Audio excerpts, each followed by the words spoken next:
तो जोहार, hello guys, back to my new blog में फिर से आपका स्वागत है।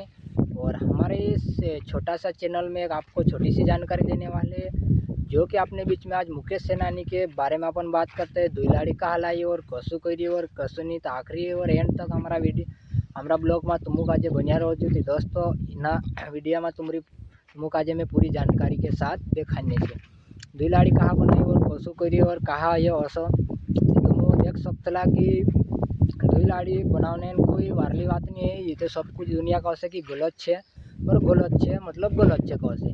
तो दोस्तों असो का ये चीज़ जो मानसन दिल में भराई जाए कि दुईलाड़ी मतलब ली आवे, जैसे कि नशा वगैरह दारू पी ले तो नशा छोड़ जाए। जैसे एक जो प्यारन भी चीज़ है कि खुदा सड़े प्यार कर लेती, मतलब कि इस प्यारन चक्कर में है ने बहुत सारा लोग पैसा में और गरम कंडीशन में सारा चीज़ में मतलब कहीं ना कहीं हो जाते लोग।